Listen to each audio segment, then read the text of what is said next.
Karena bisa saya bayangkan kalau nanti Al-Mahdi muncul, dia akan diperlakukan sebagaimana banyak tokoh-tokoh Islam lain juga ketika muncul. Diperlakukan sebagai apa?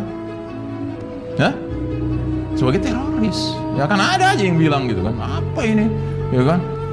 Kalau sekarang aja kita nggak bisa jaga mulut, apalagi nanti kalau Al-Mahdi udah muncul, lebih nggak mungkin jaga mulut. Ini latihannya sekarang. Makanya latihannya dari sekarang. Sekalipun Al-Mahdi belum muncul, ya kan, nggak sembarangan bilang tokoh Islam, oh teroris, oh radikalis. Ya kan? Hati-hati, jaga mulut kita.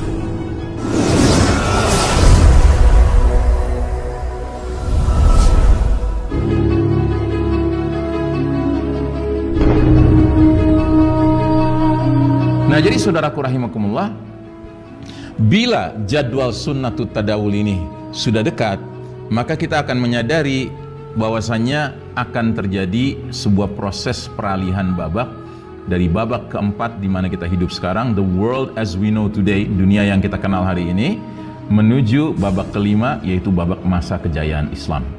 Liyuzhirahu alat dini kulli. Itu janji Allah, pasti Allah akan penuhi janji itu. Keadilan memenuhi bumi, seperti hadisnya Nabi mengatakan, ubashirukum bil mahdi yub'atsu fi ummati ala ikhtilafin minan nasi wa zalazil yamla'ul arda qistan wa adlan kama muliat jawran wa zulman. Kukabarkan berita gembira hadirnya Al-Mahdi ke tengah umat ini saat perselisihan antar manusia menjadi-jadi, saat gempa-gempa, bencana-bencana alam dahsyat terjadi. Al-Mahdi akan penuhi bumi secara merata dengan keadilan, sebagaimana bumi dipenuhi secara merata dengan kezaliman. Ya, hari ini yang kita saksikan adalah makin hari makin meratanya kezaliman. Jangan didoain supaya makin merata, enggak. Kita tetap mendoakan agar kita terlindungi dari kezaliman. Tapi ini realitas skenario Allah yang pasti akan terjadi. Ya.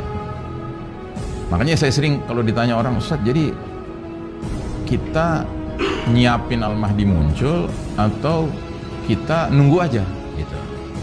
Yang udah pasti kita nggak nyiapin, karena kita mau nyiapin gimana, kita nggak ngerti yang mana orangnya, ya kan? Tapi juga kalau cuma nunggu, nggak nunggu kita berusaha memenuhi kriterianya. Itu kesibukan kita, kriteria untuk layak dipilih Allah menjadi pasukan Al-Mahdi.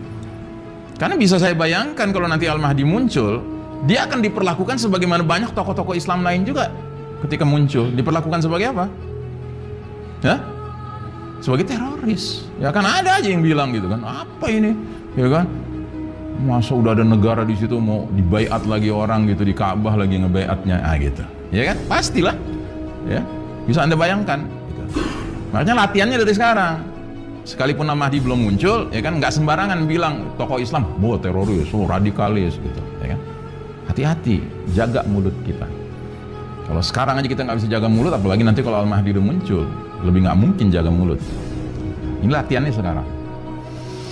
Nah, jadi di era itu nanti tidak ada yang mau menerima sedekah, saking sejahteranya umat, ya. Dan sudah barang tentu itulah era babak khilafatun ala minhajin nubuwah. Nah, namun tidak mungkin kita sampai ke babak masa kejayaan Islam itu sebelum perpindahan dari babak the world as we know today ke masa kejayaan Islam itu kita harus lewati masa transisi. Nah, masa transisi itu mencakup peristiwa-peristiwa dahsyat yang besar yang harus kita hadapi. Makanya kalau sekarang ini kita dengar saudara kita yang meninggal, kawan kita yang meninggal, terutama orang soleh, muwahhid, mujahid gitu ya, ya kita dalam hati mungkin mengatakan, oh Allah lebih tahu bahwa Allah ingin melindungi dia dari kerusakan zaman yang makin dahsyat gitu. Cuma pertanyaannya tinggal kita ini bisa nggak melewati masa-masa yang sulit ini nanti gitu. Atau sebaiknya kita juga nanti sama Allah jadwal matinya diselesaikan sebelum kedahsyatan ini datang gitu. Kita nggak tahu, mungkin kalau kita dipanjangkan umur mungkin itu tanda-tanda kita diberi kemampuan menghadapinya. Tapi jangan-jangan juga kita diperpanjang umur dalam kerangka supaya khianat kita lebih besar. Nauzubillah min dzalik, ya. Jadi jangan nentuin jadwal mati juga. Udah serahin aja sama Allah jadwal mati, ya. Tapi yang pasti semua kita harus istiqomah. Nah, jadi selanjutnya kaum kafir Yahudi Nasrani ini merancang mengokohkan tegaknya sistem kafir syirik yang mereka kasih nama Novus Ordo Seclorum. Ini sudah kita bahas, ya. Makanya kita menyebutnya sistem Dajjal. Ya, jadi sistem kafir syirik yang mendominasi dunia hari ini lebih pantas disebut sistem Dajjal. Termasuk lembaga internasional yang katanya untuk merukunkan berbagai bangsa-bangsa yang aneka ragam di muka bumi ini dengan istilah Perserikatan Bangsa-Bangsa ini, yang simbolnya seperti ini simbol di depan layar saja. Ya. Di belakang layar simbolnya apa? Nos juga, Novus Ordo Seclorum. Ini cita-cita mereka mewujudkan sebuah tatanan dunia baru yang ujung-ujungnya untuk menyambut kedatangan Al-Masihud Dajjal. Ya. Nah, jadi saudaraku rahimakumullah, dalam kitab Syekh Mubayyad, Ensiklopedia Akhir Zaman, beliau membuat kronologi 10 tanda besar, dan ternyata Khurujud Dajjal, tanda besar keluarnya Dajjal itu terjadi setelah peristiwa-peristiwa dahsyat terjadi, termasuk setelah hudur Al-Mahdi, hadirnya Al-Mahdi. Ini saat-saat kita menyiapkan diri. Jangan sampai kita kehilangan peluang. Sebelum Dajjal muncul, kita nggak mendapatkan peluang bergabung dengan Al-Mahdi. Padahal perintah Nabi sangat jelas, fa idza ra'aitumuhu fabay'uhu walau habwan 'ala thalji fa innahu khalifatullah al-mahdi. Bila kalian sudah melihat tanda-tanda indikasi-indikasi kemunculan Al-Mahdi, berbaiatlah dengannya sekalipun harus merangkak-rangkak di atas salju, karena sesungguhnya dialah khalifatullah al-mahdi. Kalau saya berhusnuzon kepada Allah Ta'ala, pastilah Allah memberi kesempatan seluruh muslim seluruh dunia tahu dulu Al-Mahdi sudah muncul. Sehingga sisanya tergantung kepada setiap muslim masing-masing. Mau segera bergerak nggak berbaiat pada Al-Mahdi? Atau masih nunggu, masih ragu-ragu, masih bingung gitu ya kan? Yang akibatnya apa? Ya keburu, mati lampu. Gitu, mati lampu, mati HP, mati semua-muanya. Tinggal masih di Indonesia, jarak dengan Arab jauh banget. Gitu. Akhirnya apa? Ya udah ngendon di sini, ngadepin siapa? Ngadepin Dajjal. Gitu. Tinggal pilih. Kalau Al-Mahdi muncul ketika masih viral, masih beritanya masih bisa viral, ya kan? Kita nggak boleh berlama-lama, segera berangkat. Gitu. Karena perintah Nabi gitu kan, walaupun harus merangkak-rangkak di atas salju, ya kan, menunjukkan betapapun sulitnya, usahakan untuk bisa dipenuhi itu. Tapi kalau memang nggak bisa dipenuhi juga, ya apa boleh buat? Ya siap-siap bikin kampung akhir zaman di sini. Kumpul sama saudara-saudara mukmin, siap-siap ngadepin fitnah yang paling dahsyat, Dajjal. Gitu. Atau pelan-pelan berusaha untuk gabung juga ke sana, tapi ya berat sekali, udah nggak ada pesawat, udah nggak ada kapal laut yang canggih, ya kan? Kalau sekarang kan masih ada. Gitu. Tapi sekarang pun sudah dipersulit dengan apa? Naik kapal mesti pakai rapid test, mesti PCR, ya kan? Harus bebas COVID, ya kan? Ini rancangan-rancangan mereka semua ini, karena mereka tahu bahwa ini akan datang nih seorang pemimpin. Ya, mereka tahu, Pak, mereka belajar ilmu akhir zaman. Makanya kalau mereka aja yang kafir belajar, masa kita nggak belajar?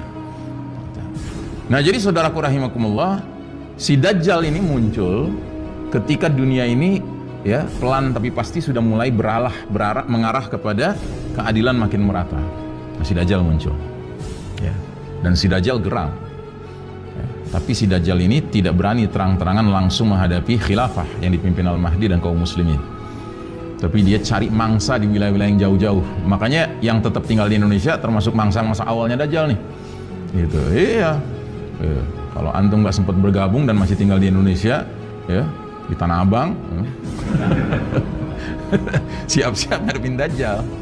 Masih di Bekasi, masih di Depok, ya siap-siap ngadepin Dajjal. Karena Dajjal pasti nyari yang jauh-jauh, yang nggak bisa komunikasi dengan pusat khilafah. Gitu. Karena lemah kan, yang jauh kan lemah. Gitu. Makanya setidak-tidaknya kita harus segera berkumpul dengan saudara-saudara mukmin kita yang lain, sekalipun kita lemah, sekalipun kita jauh dari pusat khilafah, dengan cara bikin KAZ, ya kampung akhir zaman, ya. Saling melindungi satu sama lain, saling berbagi makanan tersisa yang ada, minuman yang tersisa yang ada, ya, dan seterusnya. Nah, di dalam hadis Nabi Muhammad SAW secara jelas dan tegas bersabda, memperingatkan soal fitnah Ad-Dajjal. Nabi bersabda, "Ya ayuhan nasu, innaha lam takun fitnatun ala wajhil ardi mundu dhara'allahu dzurriyyata adama a'zama min fitnatid dajjal." Hai manusia sekalian, sungguh semenjak Allah menciptakan anak cucu Adam di muka bumi ini, tidak ada fitnah ujian yang lebih dahsyat dari fitnah ujian Ad-Dajjal. Jadi Dajjal itu a'zamul fitnah, ujian yang paling dahsyat sepanjang zaman.